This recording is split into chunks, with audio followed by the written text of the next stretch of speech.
Today we'll be going on to the accessory glands or secondary genital glands of male.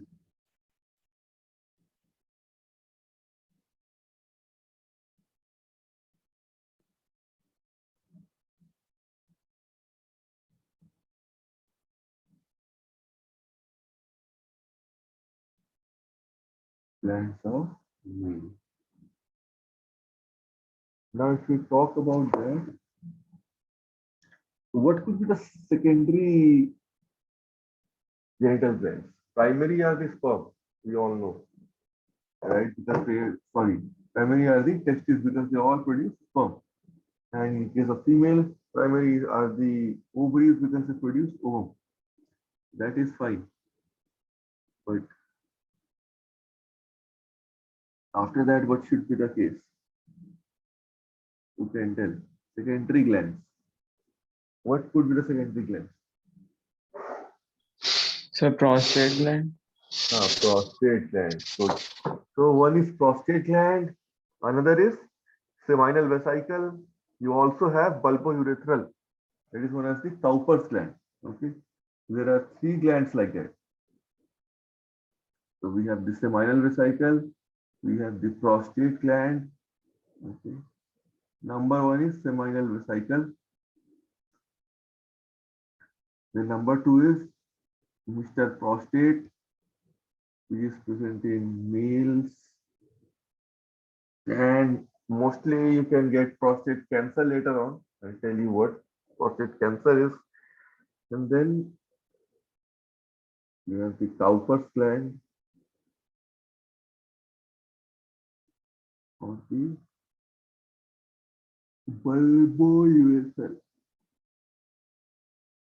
Okay. So these are the three glands that are asked in your comparative exams. Okay.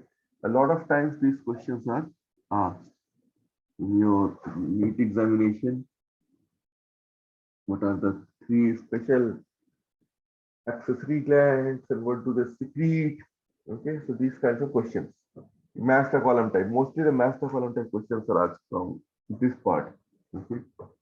So number one is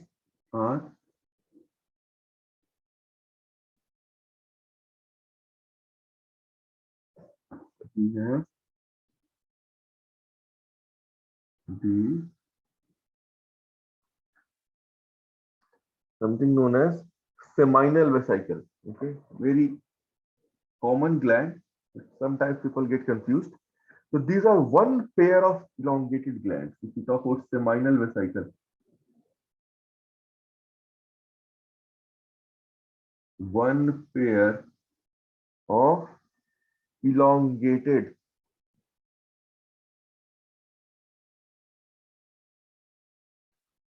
you can say muscular glands coated by smooth muscles which are present between the bladder and the rectum. You can say present in the pelvis region, backbone between the bladder and the rectum. That is the location.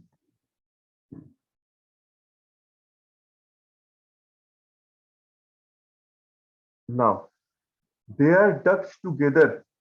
Okay, the ducts originating from them. It technically forms something known as vasa differentia. Vasa differentia. That is the ducts that together form. Okay, which is present from the seminal vesicle. Now, what is the function? It produces 60 to 70% of the liquid which contains the sperm. That liquid is known as semen. So 60 to 70% of the semen is produced by seminal vesicle. Okay, and for NEET examination, if you see when you have sperm, you need the sperm to get energy as well. Okay, glycolysis and all when you read in class 11. So one of the major sources of energy for the sperm is not glucose but fructose.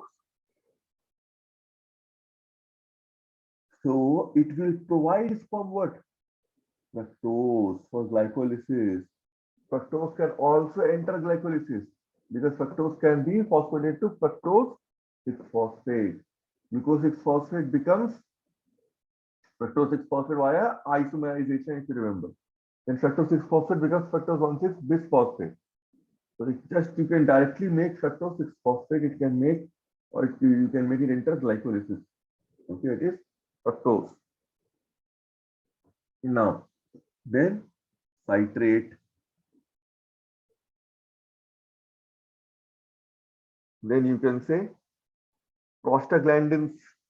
Okay, they are produced from arachidonic acid, prostaglandins. Okay, those things I'll tell you later on. Okay, this is a complex pathway, prostaglandins, leukotriene pathway. Will not go that way.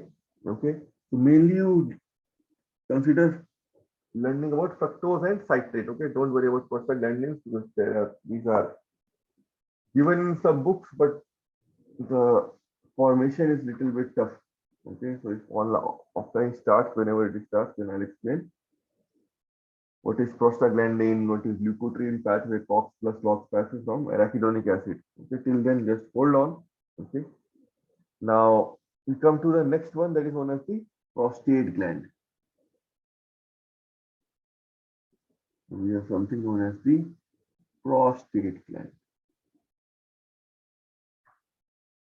We are all aware of this gland. If this gland becomes larger in size, it will compress the ureter.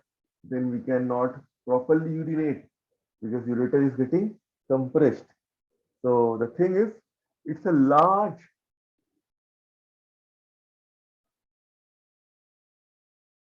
you can say chestnut shaped. You've seen chestnuts. They're kind of nut only. Spongy,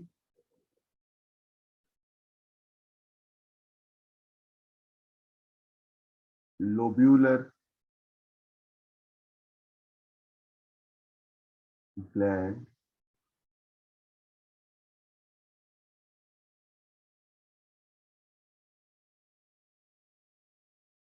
which surrounds the upper part, or I can say proximal part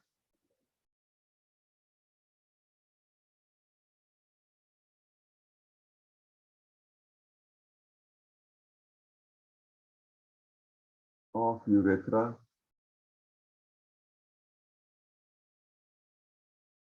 And what it does is it produces 20% of the semen. 70 was done by someone else, 20 is done by this one. Okay. And what it does is it contains few enzymes, various enzymes. One is known as, you can say, fibrinolysin, which will degrade, okay, which will degrade fibrinolysin. Okay, always remember, it will degrade fibrin. That is known as fibrinolysin. So fibrinolysin is also called as plasmin, if you know, from the clotting cascade. Plasminogen becomes plasmin. Plasmin will degrade fibrin. Okay, so plasmin, it can activate sperm. Okay, can neutralize the acidity of urine. Okay, means some kind of alkaline secretion also it can put. Okay, can alkaline secretion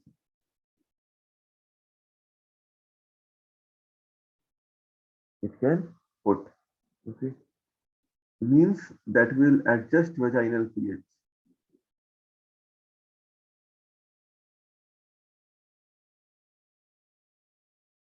Vaginal pH is quite acidic, so it may kill the sperm. Okay, you need to adjust it towards little bit of basicity or alkalinity. Okay, that is done. Now you have the third one, that is the Cowper's gland or bulbourethral gland. So these are again one pair of glands. Okay, this is not one. Prostate is a one gland. Okay, seminal vesicle is also one pair, but prostate is one gland, not one pair. Cowper's is again one pair, and total two. So these are one pair. Only prostate is not a pair. Okay, always remember. These are one pair of white pea-sized glands.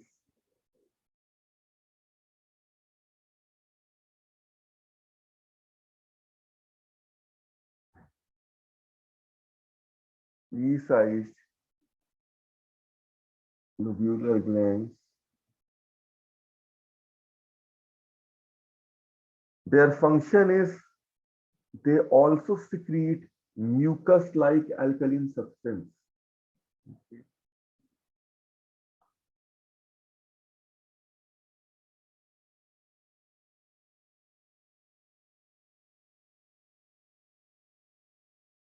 Mucus-like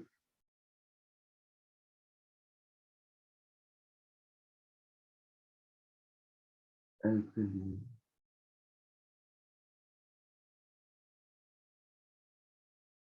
substance, again, which will mainly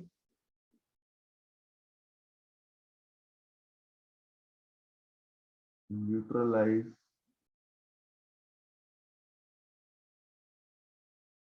vaginal pH. That is done by prostate gland. Also, calcium is there in it. Okay, certain enzymes are there. Okay, so those things can happen, and contribution of 10% semen. Okay, that is done by, you can say, this Cowper's or bulbourethral gland. This prostate gland secretes more of some enzymes, also something known as prostate specific antigen, PSA. So there are complex enzymes that are not in your course. They are also secreted by prostate gland. Okay, hormones and all. So that is there. Now, if we come to Sertoli cell hormonal regulation, okay, Sertoli cell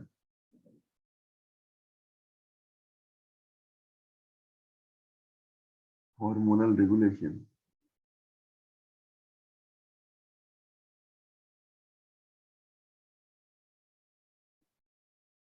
Okay, so it secretes many proteins. One of them is activin.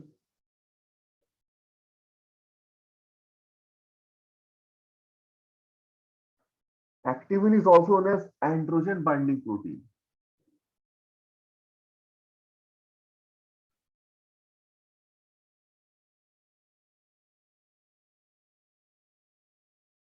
ABP, androgen binding protein. What its work is to concentrate the testosterone in the seminiferous tubule. Okay, concentrate testosterone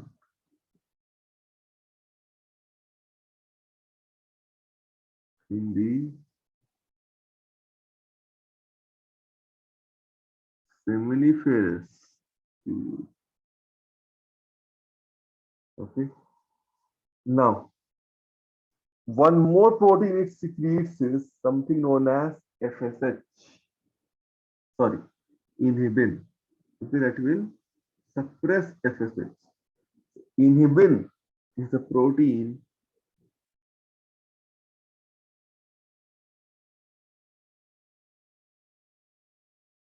which suppresses FSH. Okay. One more it is there, something known as, you can say, polystatin, if you want to know. What is there as polystatin? The polystatin does what is, it inhibits activin,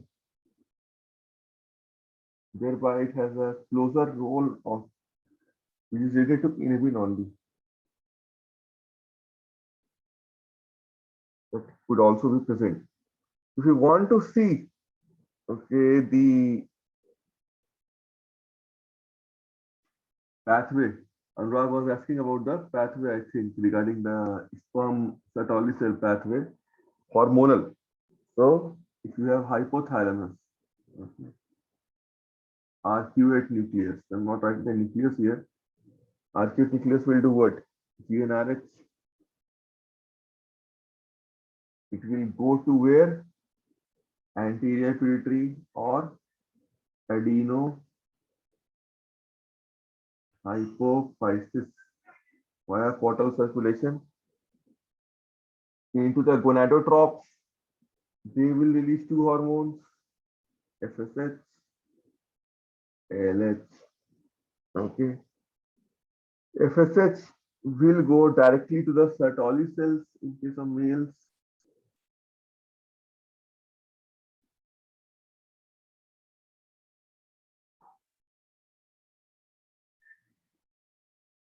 LH will go to the Leydig cells.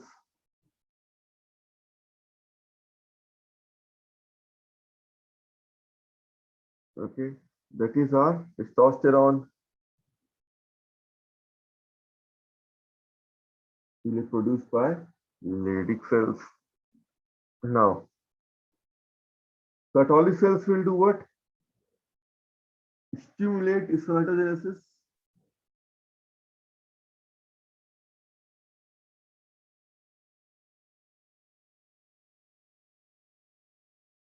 Via seminiferous tubules, but also keep on secreting something known as inhibin. Now understand one thing, the hormone inhibin goes and binds to anterior pituitary like this. Auto-inhibitory effect. Okay, too much inhibin will go and bind to adenomyosis, then stop the production of FSH only, not LH. Understand it very, very carefully. It binds to adenyl hypophysis, causes reduction in FSH, not LH. Okay, FSH, not LH. Sometimes it can go and bind to hypothalamus, also negative. Okay, means GnRH will be released lesser, but main role is reduction in FSH. Okay, reduction in FSH. Testosterone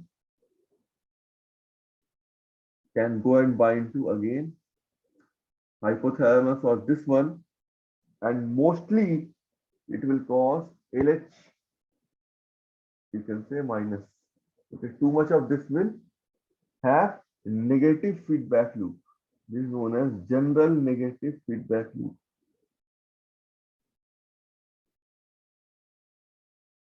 Okay, always know this fact. This is the negative feedback loop of or containing the male Sertoli cells and sperm formation. Okay, so always know this negative feedback looping. Okay, so any doubt here? Negative feedback loop. Anurag, any doubt? No, sir. Okay. Then we'll come to little bit in detail about the pituitary gland. Okay, since you are learning about the endocrinology mostly here, the pituitary gland, if you know, okay, made up of adeno hypophysis. The larger part is adenohypophysis, smaller part is neurohypophysis.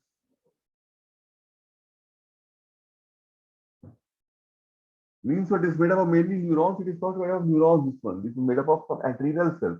Okay, if you learn in immunology, it is made up of something known as which derives from a rat case patches, which are from the pharynx region. Okay, now adenohypophysis, if you talk about, okay,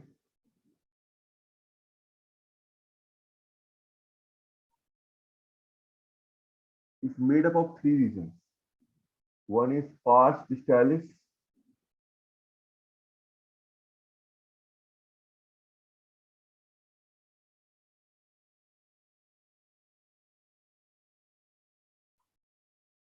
distalis. Number two is pars tuberalis. V is pars intermedia.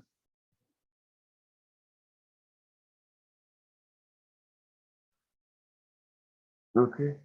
Whereas neurohypophysis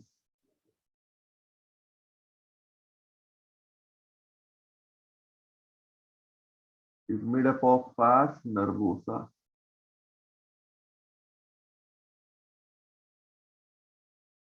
Okay, that is the difference. Now, pars distalis is the largest part of the pituitary gland. Okay, of both. That is pars distalis. Most of the hormones are secreted, means FSH, LH, human growth hormone, then adrenocorticotropic hormone, then thyroid stimulating hormone, prolactin. Okay, so all these hormones are secreted by pars distalis only. Tuberculosis is like a tube structure which connects pars intermedia. Some important questions are asking me. It secretes alpha MSH, melanocyte stimulating hormone. This question is asked. Okay.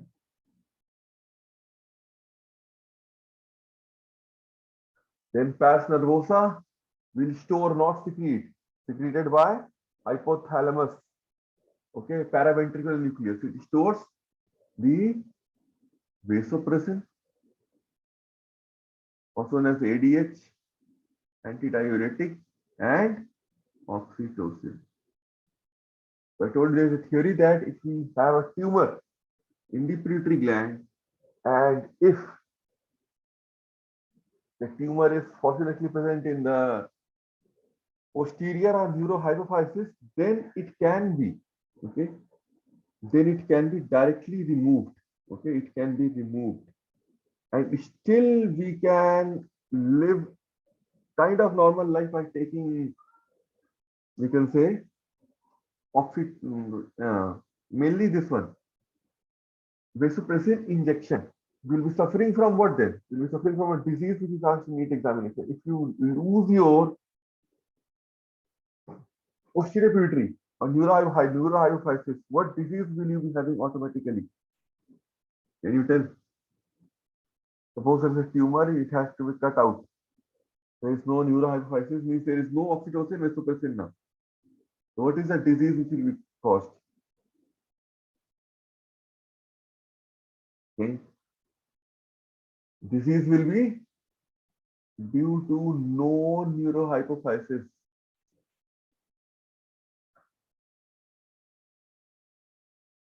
Or posterior pituitary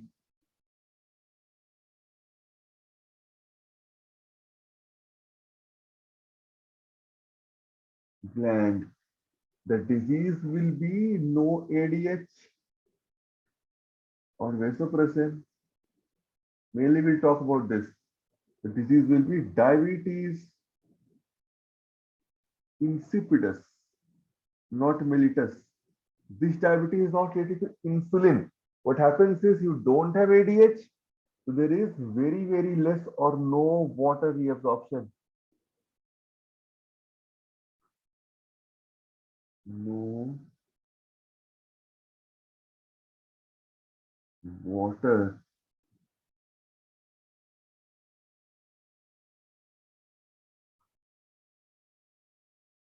reabsorption. In the, you can say, principal cells of BCT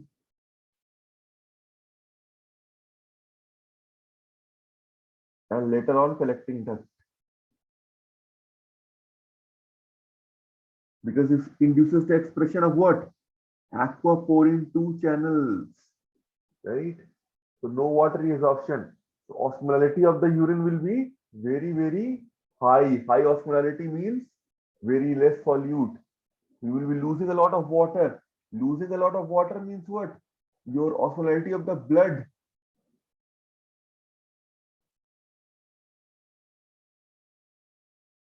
will drop. Okay,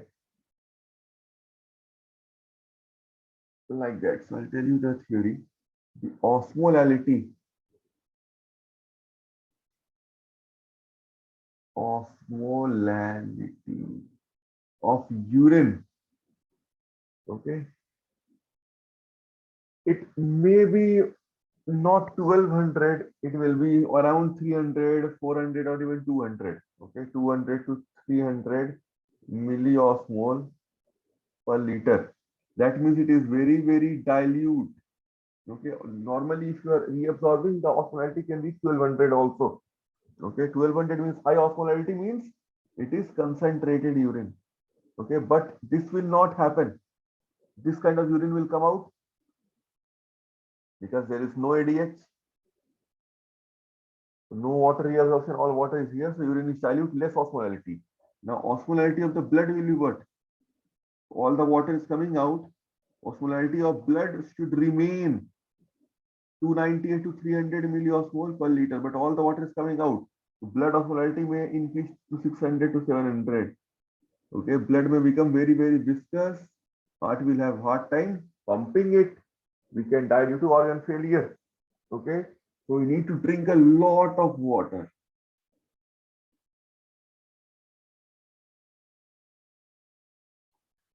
And we'll urinate a lot. Okay, so mainly the urine output is how much in humans?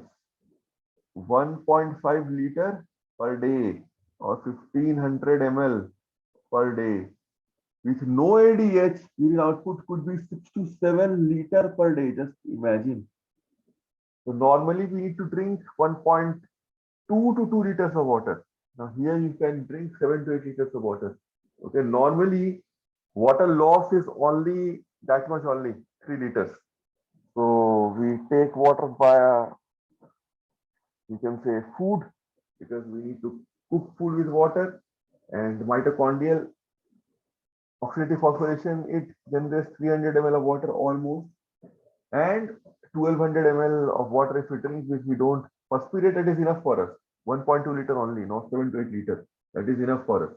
But in this case, insipidus case, diabetes, insipidus, you need to drink 6 to 7 liters of water. Liters per day. To in reality. Okay, you can take ADS injections. Okay, that we can do. Okay, so any doubt in today's lecture? Any doubt, any queries? कोई doubt है? Prakriti, any doubt? Anurag, any doubt? No, sir.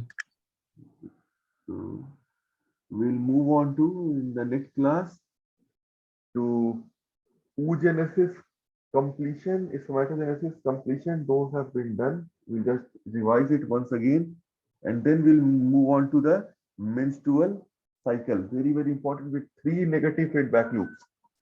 One for the menstrual, you can say, follicular phase, one for the ovulatory phase, one for the luteal phase. Okay, at least 3 negative feedback loop I'll be teaching for each phase. Okay, thank you.